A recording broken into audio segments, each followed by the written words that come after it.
Greetings from Castle Goring, from Mickey, Aurora and from me. I am afraid I am having an enemy called time, which I'm up against. So I am going to plunge right in by first of all thanking everybody who expressed concern about Jamaica. And I will quote a friend of mine who got in touch with me and said, "Lots of fallen branches, but overall not bad. Had no phone service till now." That was at 14:14. So obviously not today when the hurricane hit day before yesterday. And so Jamaica had a very lucky escape in that it was a lot less bad than it could have been. So, okay, and now I am going to read out something from J.B. Helena, which addresses the issue of our change of government. The general public would be behind any big bloc capitals leader who spoke the truth, answered questions directly, would actually work towards the health of the country as a whole, and who wasn't just putting money in their own pockets. Unfortunately, at this moment in time, we are more likely to see an ostrich as PM before this happens. Well, may I say that I, believing as I do, that at the moment, the most effective form of government is democracy. So I wish this government well, and if we believe in the democratic process, whatever government is in power deserves our respect. And if we do not support their policies, there is an orderly way of going about it. Unfortunately, thanks to the malfeasance of the last government, there is a massive majority in this government with no effective possibility of an effective opposition, because the numbers simply aren't there. But a friend of mine who's very politically astute believes that the Labour government is going to have the tensions that the Tory government had, which is infighting within itself, and that is going to cause really a paralysis in terms of what they should be doing for us as they fight it out amongst themselves, and whoever is ascendant then tries to implement their policies, and they will be very successful in doing so because they have a massive majority. So we have our work cut out for us in the next 5 years, whether we are supporters of one branch of the government or another, or supporters of the democratic process. So I'm going to leave it at that at the moment, because Kate Ibel says, "Lady C, if Harry just drops his case, does everything go away?" Actually, pretty much, yes. Well, what will go away, of course, is a lot of his money as well. But we'll get to that now, because Paulina Peter says, if Harry withdraws his newsgroup suit, does he have to pay all the defendant's costs? Pretty much, pretty much. And I don't think they're going to be in any mood to be particularly accommodating to Harry just because he's the king's son. They would have been a few years ago, but I don't think they're going to be now. Harry has set himself up as the enemy of a free press in this country. Let's see what happens, though, because with the new government in power, is Meghan going to be able to play the colour card with the assistance of someone I do like, Diane Abbott, and others of that ilk? And is Harry going to be given a free pass as he creates havoc? And let's remember, a lot of this present government is not pro-monarchy. So, I leave you with that thought. Oh dear, let me see if this person has a name. Jeanette, yes, because I can't be bothered with the user, blah, blah, blah. Is this why Meghan wants our king's help with her Jamgate junk? Is it a desperate smear because she didn't stop Harry from writing his drug confession? Is it because Trump will trump them? Are they using the Jamgate as an outreach?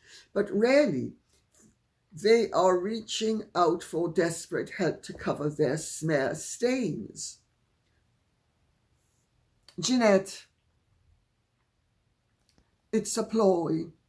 It's yet another one of the many Meghanian publicity-seeking ploys. Today, I discovered the sun rose in the west.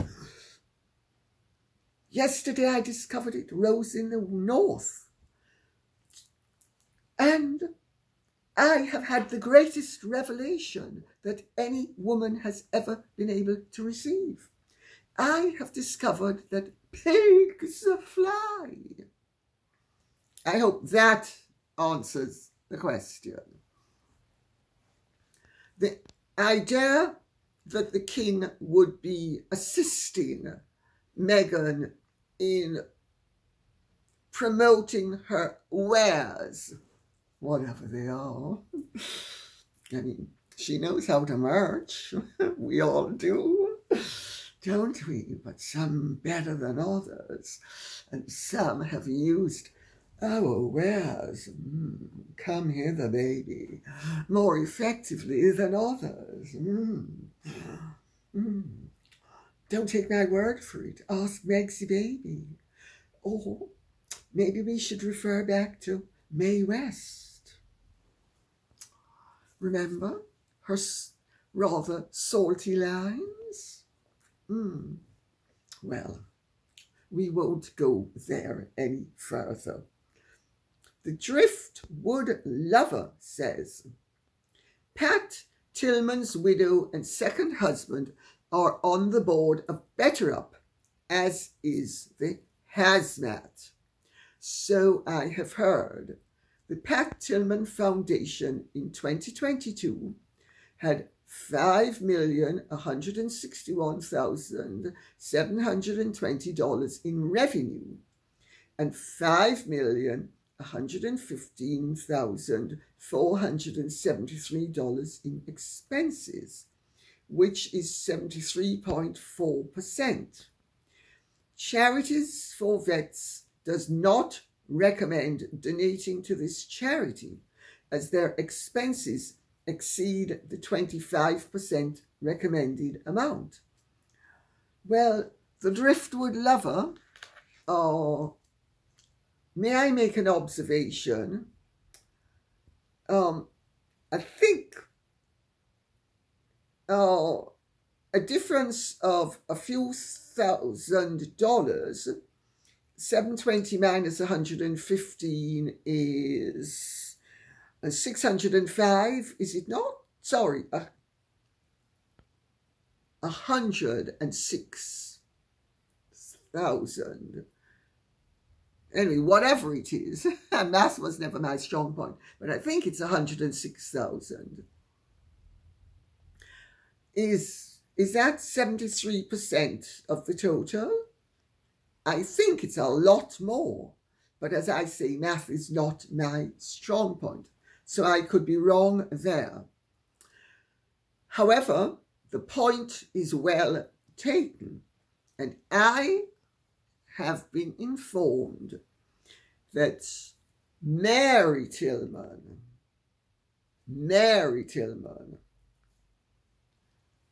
is not that, well, Mary Tillman, let me rephrase it, I need to be careful what I say.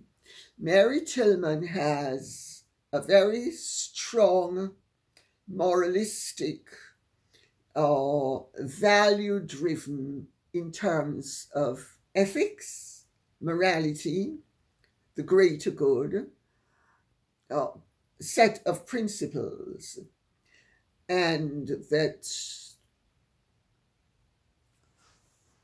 there is the belief in many circles that I have been discovering about, that Marie Tillman, who of course has remarried, and if I remember correctly, she has 5 children, and she and her new husband, good luck to them.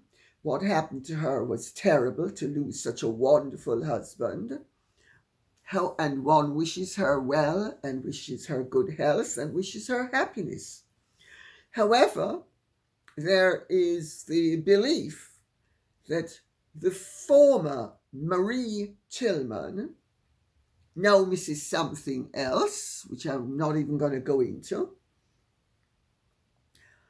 has been using the death of her first husband to promote herself, promote her husband, second husband, not the first, trading off the tragedy of her first husband. She has exploited in the most frank and some people would say questionable way. And in the process, she has been actually, some people are saying, dishonouring Pat Tillman's name and Pat Tillman's legacy. Now, I don't know how that I would go quite as far as that, but it seems to me, of what I have been informed about, that there are justifiable tensions between Mary Tillman, the mother of Pat Tillman, and the Marie Tillman, his widow, who has been exploiting his tragic passing for self-promotion and self-aggrandizement. If that is the case, it puts Mary Tillman in the most dreadful position, because doubtless she would want to have a reasonable harmony with her daughter-in-law, because she still is her daughter-in-law. There's no such thing as an ex-daughter-in-law. A daughter-in-law remains a daughter-in-law once she is established as a daughter-in-law. It puts Mary Tillman in a tremendously difficult position. And there are conflicting stories as to whether she is told year by year who the participants are going to be, or I should say the recipients of the awards are going to be, or whether, and there's certainly no doubt that this year, whatever she has been told in previous years, and there is some doubt that she's ever told anything, that she was definitely not told that Harry was going to be getting the award. I think it's called a put-up job and a stitch-up. And I think it's absolutely appalling that Pat Tillman's sacrifice of his life for what he believed would be the greater good of his country can be sullied to such an extent. Adiza says, is it true Harry is trying to purchase Raine Spencer's home or any property in the UK for a UK residence so he does not lose his Councillor of State status? Also, has anyone noticed that on the Harry and Meghan trip to Nigeria, a woman curtsied to Meghan? Well, Meghan, we won't even go there about the Nigerian trip. I think it's been exhaustive, and I think we can leave it exhausted, don't you? But it wouldn't surprise me that women curtsied to Meghan, because Meghan evidently is very adept at giving overt and covert messages of her superiority. So let's put it that way. And putting that aside, the fact that she went as a proud, confident Nigerian 43% going home meant that she was going to play upon the foibles and the, shall we say, naivety and positivity of the gullible. But insofar as Harry purchasing Raine Spencer's house is concerned, I'm afraid, in my opinion, that is just another one of the Montecito duos. We need publicity. We're going to jump on this latest bandwagon. And we need to jump on it, because if we don't jump on it, we're not going to get the attention we demand, deserve, and are going to cram down everybody's throat. Also, Harry doesn't need a residence in the UK to remain domiciled in the United Kingdom. It is a confusion that people often are sort of tempted into making, that because in Britain there is a big difference between domicile and residency. Harry is resident in the United States. That doesn't mean he's not domiciled in the United Kingdom. His domicile of origin is the United Kingdom. And unless he chooses to give up his domicile or does certain things that will force the domicile to be acknowledged as the United States as opposed to the United Kingdom, he remains domiciled in the United Kingdom. If he should declare that he never has any intention of coming back, he's on slippery ground. But as long as he's going to be buried in the United Kingdom, I'm afraid the terror does firm up considerably. Terra firma. That's the law as it stands. Of course, this new government says that they are architects of change. Maybe they're going to change that law, because they're certainly proposing to change an awful lot of other laws. So let us see what happens. Because in the act of trying to, what Callaghan called, no, it wasn't, it was Healy who said he was going to soak the rich. Well, my understanding is that an awful lot of the super rich have already left these shores. They have moved themselves and their money out because they knew what was coming. And, you know, to me, it's a tragedy that none of the political philosophers have learned one of the lessons of history. You do not enrich the poor by impoverishing the rich. And also, the gap between the rich and the poor is of no significance as long as the least well off in the country are no longer deprived.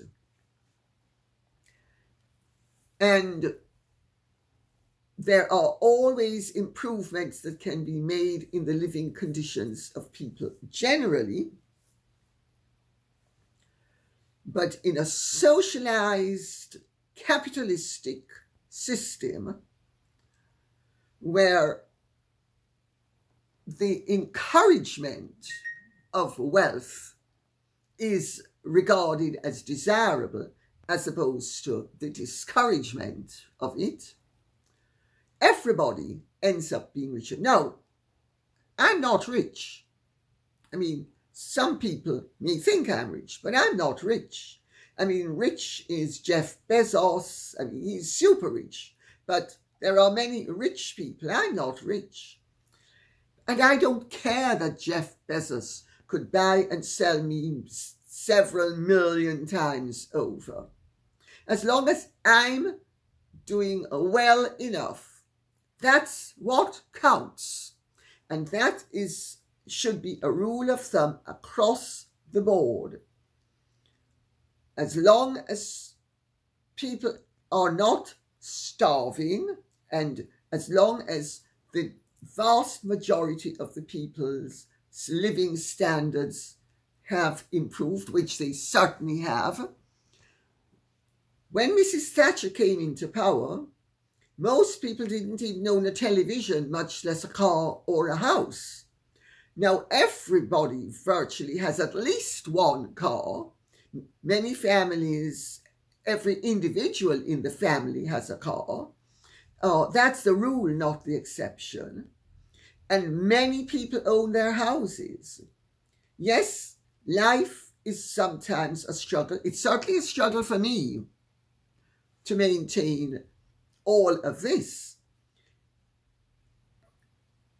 Do I think in my delusional way that depriving the Jeff Bezoses of this world of the opportunity to make money and having made it to keep it is going to improve my lot? Because it's certainly not. I hope that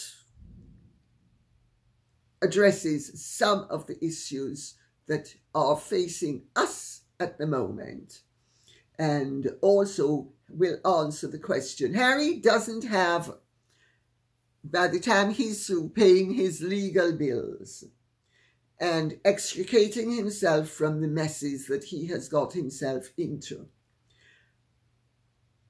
I don't think Harry has the money to buy Raine's house.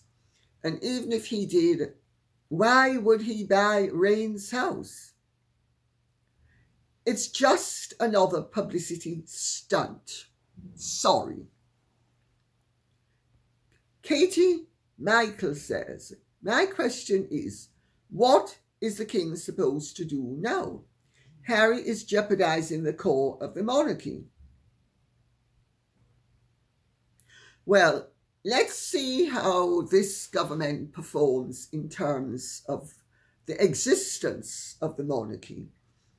Because those who are anti-monarchist, and there are a considerable number of them in the left wing of the Labour Party, if they sense the possibility of damaging the monarchy by throwing Harry to the wolves.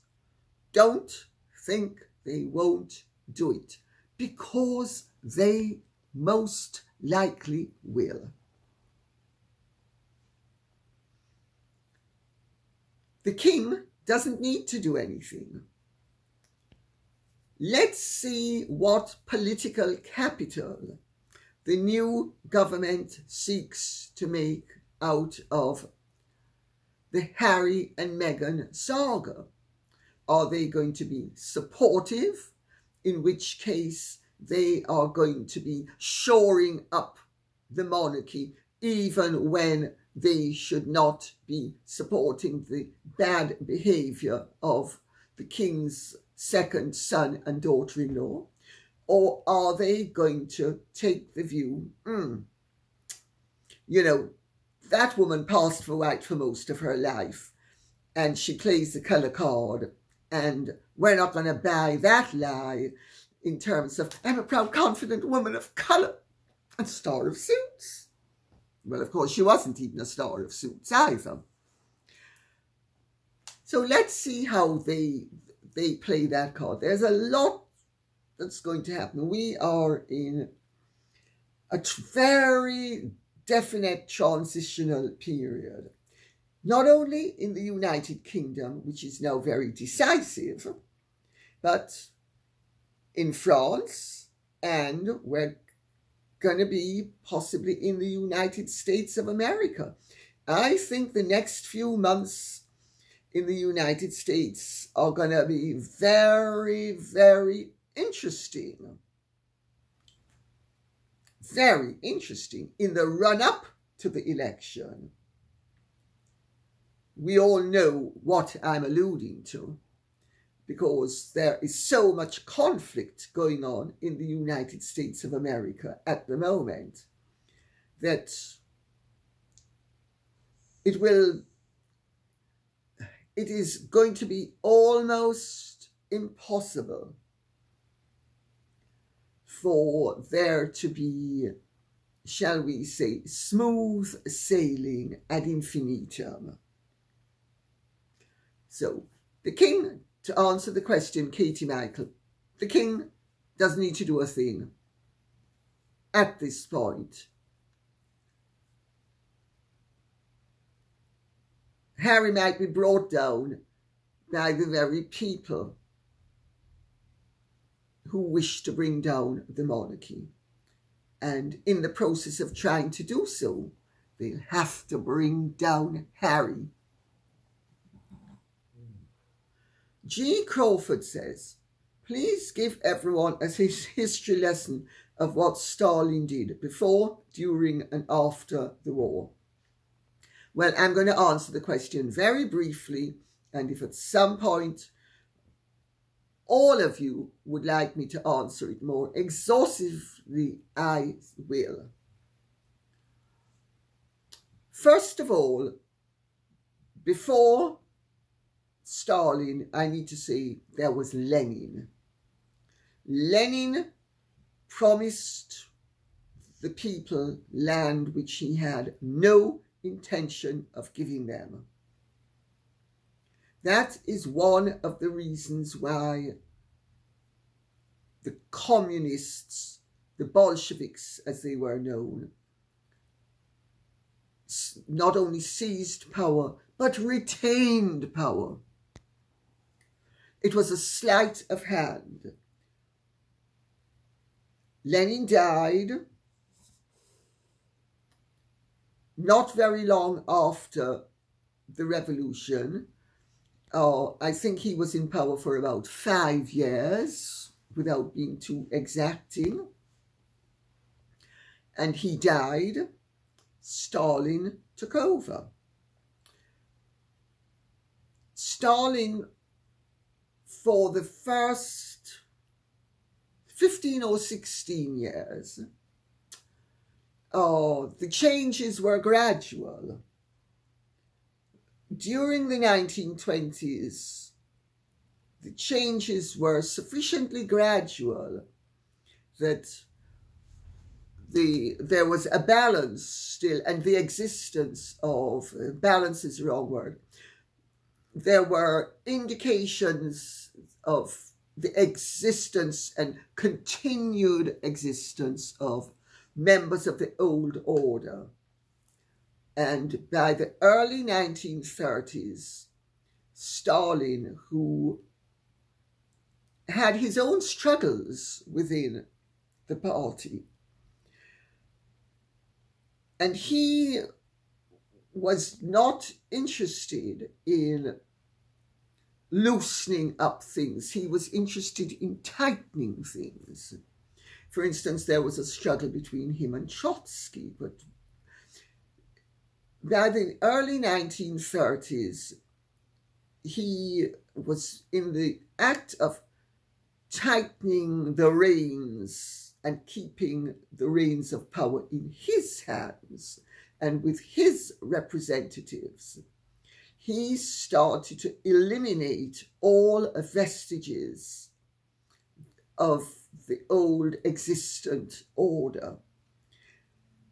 He gradually, and then rather more precipitately, got rid of all the existing freedoms, all the existing contradictions within the society. And may I make the point that in all healthy societies, there have to be contradictions. There has to be a push and pull. There has to be the tension between those who want change and those who don't. And for change to be effective, it has to be slow enough and gradual enough that it is not disruptive. This, of course, is something that doesn't happen when there is a massive change of system, whether it was from monarchic France to Republican France, or Imperial Russia to Bolshevik stroke communist Soviet Union republics. And so there were then the witch hunts within the party and the show trials to get rid of opposition within the party. Then, during the war, and also he enslaved a lot of the people. And he instituted policies that were grossly in defiance of the people's human rights. Ukrainians, Russians, etc. Then came the Second World War, which he did not expect. And he fought tooth and nail and rapidly converted the industries in Russia into a superb war machine, of course, at the cost of the liberties of the people as well. And that tightened up the possibility of any opposition to anything he and his diktats wanted. And it has to be said, a country needs to have opposition, otherwise it cannot progress properly or be free. And after the war, well, he died of a stroke. There is a very remote possibility, which I don't believe, that he was done away with. I don't think he was done away with. There are rumors that I think he died of a stroke.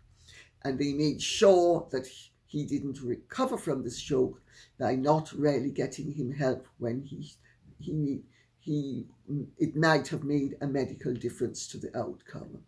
So that's the story of Stalin in really a very abbreviated way. And we will now end with Keir, who says, "Hi, Lady C. Julian Assange was released after a prolonged period of jail, certainly very prolonged. I think 5 years in Belmarsh, and he was, before that, in refuge in the Ecuadorian embassy for 7 years. Could you please comment on his situation? Thank you very much." I will do it briefly, and again, if you want me to do it in greater depth, I will be delighted to do so. Alexandra Sykes, the late Mark Sykes' wife, she died during COVID. She was Ecuadorian, and she used to go to the embassy to visit Julian Assange, and she was full of stories about Julian Assange. I think that the fact that he was released is a commendation in terms of the realpolitik and the pragmatism of the American state, because it realized finally that it was not going to be able to get its hands on him and imprison him for 3 lifetimes, even though he can only live 1. And I am delighted that he is free, and I'm delighted that he serves no more time. And quite frankly, I actually think that although I am basically was in favour of Daniel Ellsberg, I think Julian Assange over-gilded that lily. And I think, you know, because of his colleagues, who at the time was called Bradley Cooper, if I remember correctly. I could be wrong there. I'm winging it because I've got an appointment that I've got to go to. And so I don't have the time to look up, but I think it's, anyway, something Bradley, I think, and who went to prison and was released. And I was in favour of that release. And I am in favour of Julian Assange's release. But I also think, actually, Julian Assange, whether his motives were good or not, did end up costing conscionable agents of the United States in these countries their lives. And I'm not sure that that did not deserve some acknowledgement in one way, shape and form or the other. And on that note, I'll say thank you very much for listening. I hope this has been of some interest to you. If it has, please keep the questions and comments coming in so I will know what you would like us to be speaking about. Thank you so much. Godspeed. And if you have truly enjoyed this, would you care to like, share, subscribe, press the notification bell, and take good care. Bye-bye.